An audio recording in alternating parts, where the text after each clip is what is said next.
What's going on, knuckleheads? Welcome to the Whittaker versus Till results UFC post-fight reaction discussion. I am the Fighters Rep, and we're here to talk UFC post-fight. Whittaker versus Till fight night. I guess this is fight night 174. One thing I keep noticing about Derek Till that I kind of wanted to put out there for everybody. And this is something about Derek Till, or rather Darren Till, that disappoints me. I actually thought Darren Till could win this fight. I thought he was going to win this fight, if I'm being honest with you guys.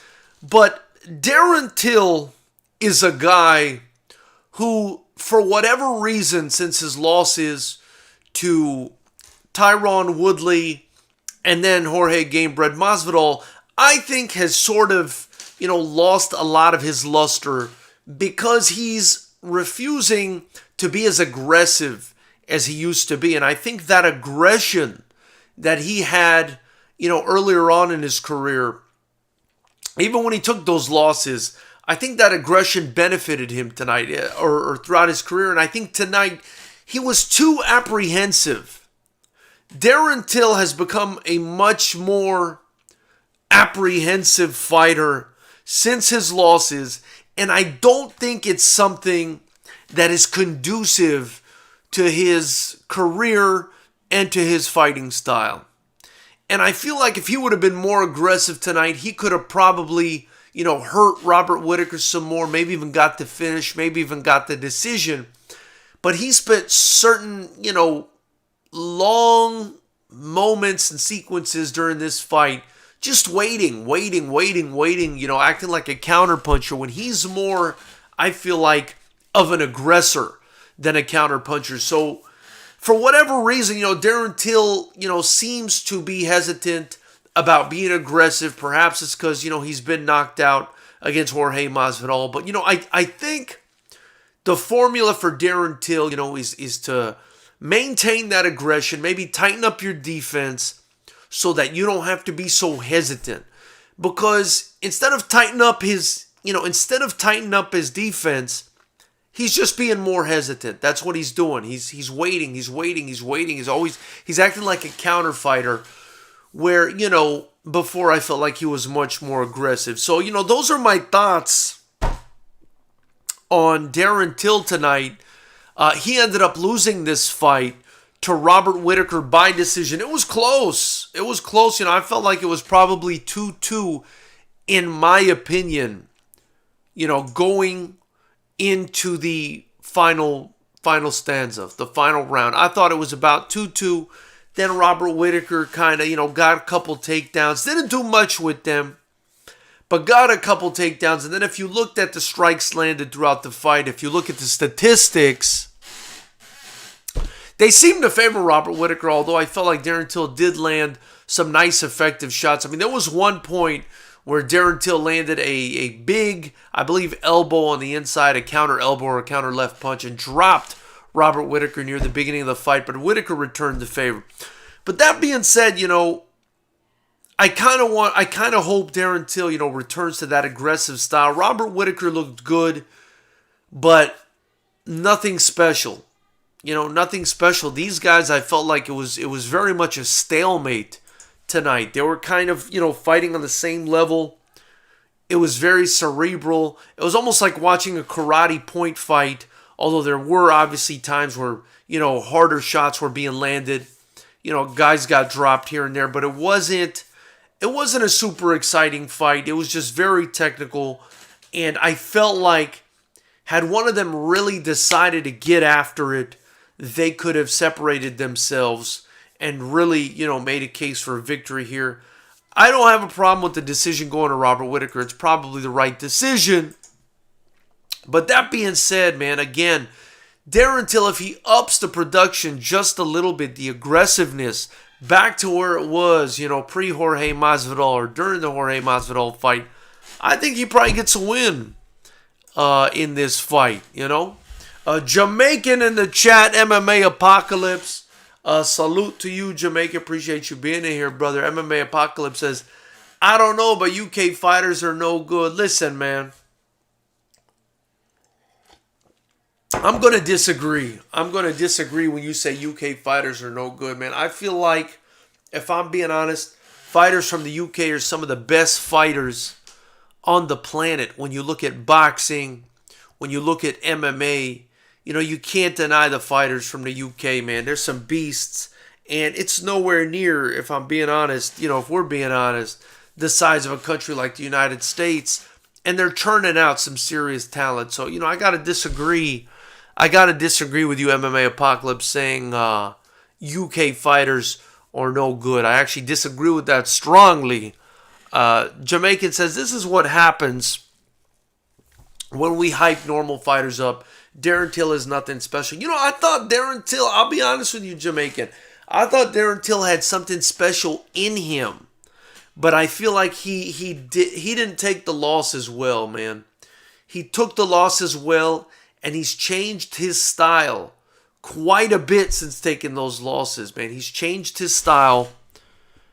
He's changed his style too much, man. He should have just stayed the aggressive, Darren Gorilla Till, the way he was. Tighten up the defense a little bit so you don't get caught. What he got caught with Masvidal was a sneaky kind of switch, switching stances, Superman punch, that, any sort of high-level striker could potentially get caught with. But, that I don't think, he was I don't know, maybe I'm seeing things wrong. Maybe I'm just seeing it, differently from everyone else. But I just felt like he was very tentative. You need to go out there and you need to get it if you're Darren Till. All right, keep the hands up. Be tight with the defense. I love the way, he was leaning back from the kicks like he was in the Matrix, but you got to get in there and you got to get after it, man. You can't just, wait on Robert Whittaker. And then it becomes a point karate match. And you're losing slightly, man. You got to up the production. You got to get after it.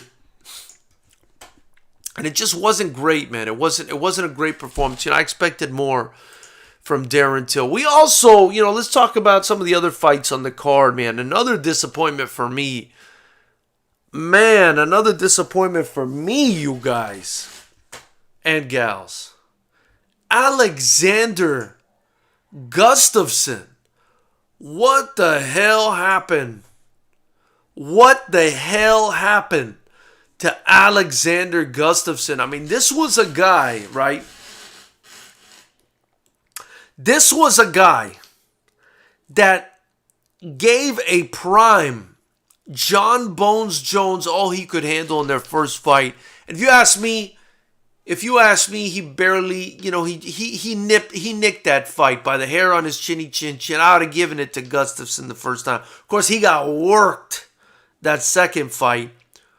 But I don't know what happened to Gustafsson. Maybe his wrestling or his ground game is just, it's just not up to snuff. Maybe that's what it is, but what a tremendous talent. And, he goes up to heavyweight. He takes on Fabricio Verdum, who's kind of been looking like shit lately, although he came into this fight in shape. It was in shape for Fabricio Verdum. I think Verdum probably has, one of the weirdest physiques I've ever seen in my life. But, he looked, for Verdum, he looked in shape. And he was able to, get the fight to the ground and pull off the win. Right? But that said, Verdum was just too much for Gustafsson on the ground. Gustafsson just looked lazy. He didn't look like he had that explosiveness, that he had at light heavyweight. I agreed with the broadcasters on that. He looked like, a slightly overweight Alexander Gustafsson. And he just really didn't show us anything. And I was confused by the way he was fighting. I felt like he should have used his kicks more. Maybe low kicks. Fight at long range. Keep Verdum away from you. Don't let it get to the ground. I guess easier said than done. But I don't know what the hell's going on. I don't know what the hell is going on with Alexander Gustafsson, man. I mean, I think his head's not in the game, man. He was talking about retiring, then he came back or whatever. The guy's got to focus. I mean, if he focused, he has the talent, but man, that's a big loss for him. That's a big loss for him. I mean, he might get the old Dana White, look at, the old go look at free agency talk like Dana did to, what's-her-face, Van Zandt after a performance like that. You might end up, getting invited by Uncle Dana to some free agency, big dog, after a fight like that. I mean, the hell are you doing in there, bro? And then, what else we had? Oh, man, we had what I called the Masters Division fight, which, Mauricio Shogun Rua, and this was the co-main event, man. I mean, come on, like, we couldn't do better than this for a co-main event. By the way, if you're in here, smash the like button, show some love, hit the subscribe button if it's your first time in here. We go post-fight for every big fight. Just a forum to discuss the fights. We also air our own fights. I'm the only pro kickboxing promoter with a license in the state of California. Trying to get back to fighting, but things are very complicated right now with what's going on in the world in California, so it's hard to get the fights going again. But you can watch our fights for free on here. So yeah, smash the like button. Anything you guys purchase in the links below, FightersRep gear, whatever, donate to the super chat, gets reinvested right back into the promotion. But yeah, and we have an interview every Friday. We have our Keep It Clean boxing podcast with the legendary Manny Robles every Monday at 7. So tune in. Just about every day at 7, we're going to be putting up some content. And now I have my new series, Fight Life Tips and Advice, where I tell, fighters or people in the fight game, or I give them tips and advice on what I think they need to make it in the fight game. And obviously this kind of stuff applies to everyone. But back to these fights here. Masters Division.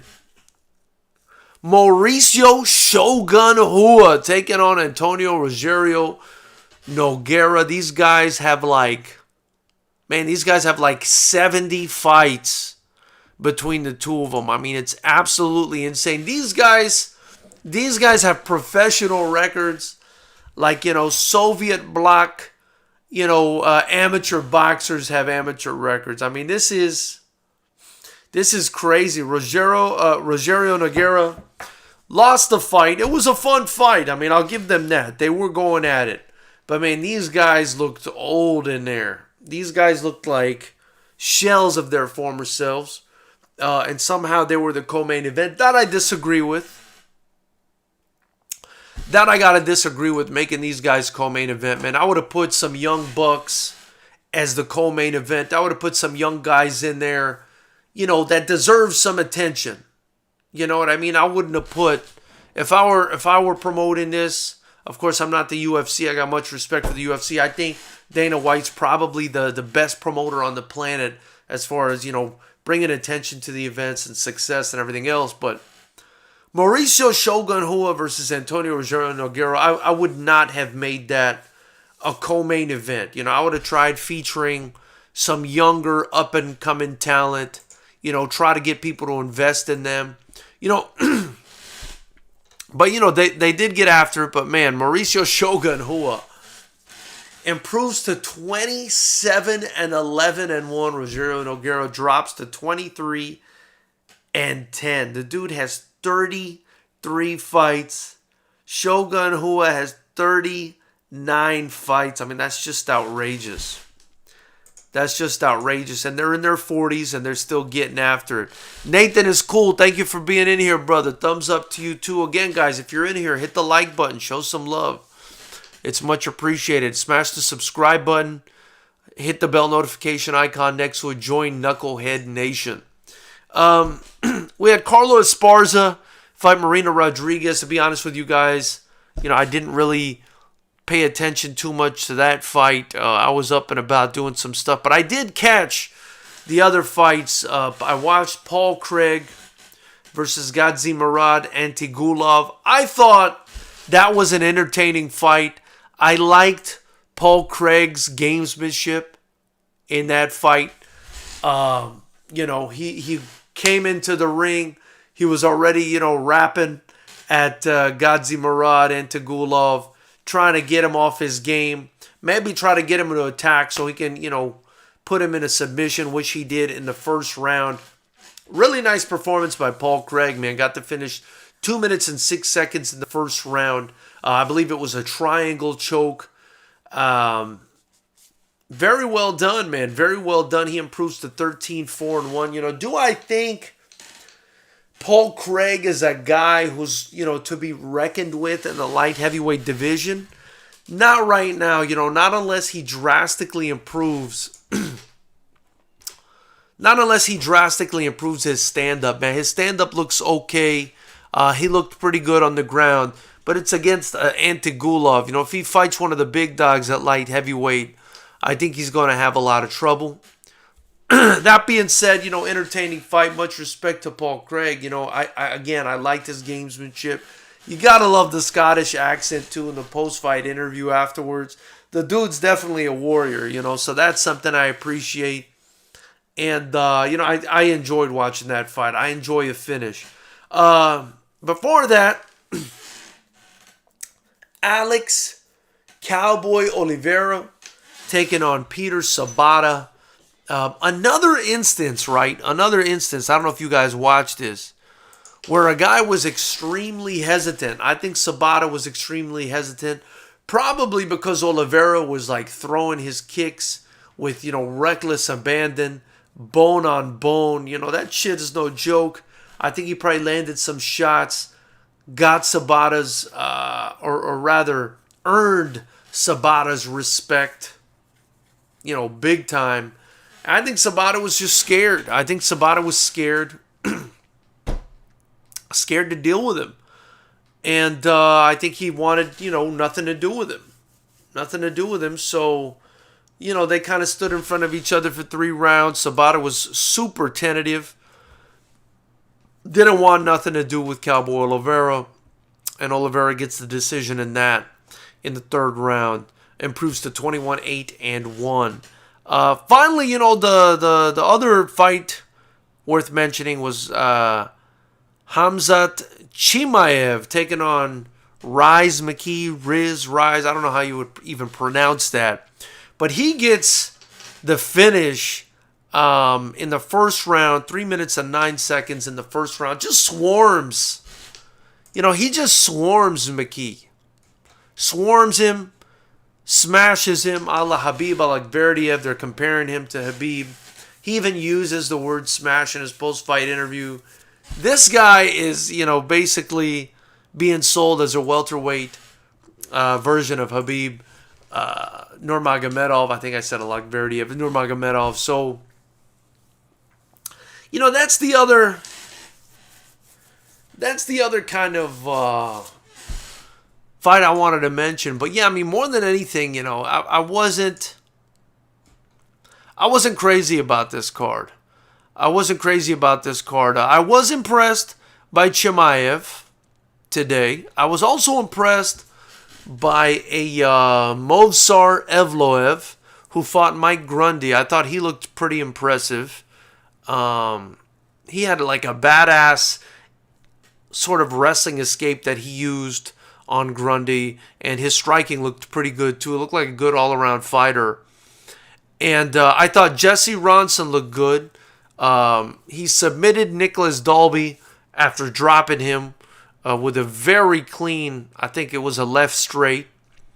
And then finally, Tom Aspinall, he got the KO in 45 seconds into round number 1 against Jake Collier, who, looked out of his depth. But, Tom looked good. Tom did what he had to do. Big, aggressive heavyweight. He went after it. He got the knockout. What more can you ask for in the first round? And I believe it was his UFC debut. I believe it may have been his UFC debut. He's a guy from the UK. Looked good, man. Big, strong heavyweight. Looked like he was in decent shape. Had a decent physique for a heavyweight. Yeah, that's pretty much everything. Again, though, Whittaker, man. not Whittaker, Darren Till, man. Darren Till disappointed me today, you guys. I mean, I thought Darren Till was going to win this fight. Darren Till needs to pick up the activity desperately. I don't know what's going on with Darren Till's life, man. Darren Till, unless he starts picking up the slack, is going to be one of these guys that could have, would have, and should have but didn't do it. Didn't make it happen. Didn't use his aggressiveness. Didn't turn it on the way he should have. Darren Till is going to need to pick it up, man. Darren Till's going to need to pick it up. And guys, if you're a fighter, you can't, this far along in your career, change, I think, your approach to fighting. I think it's a huge mistake. You can't change your approach to fighting. I think, again, this translates into like every aspect of your life. Business, fighting, whatever. I mean, if you have kind of an aggressive approach, and then you shift over to the very laid back, that's not really your nature. It's not going to salute you. It's not going to suit you well. And I think that's what happened to Till, man. I think Till, 27 years old, has decided to sort of, become this counterpuncher.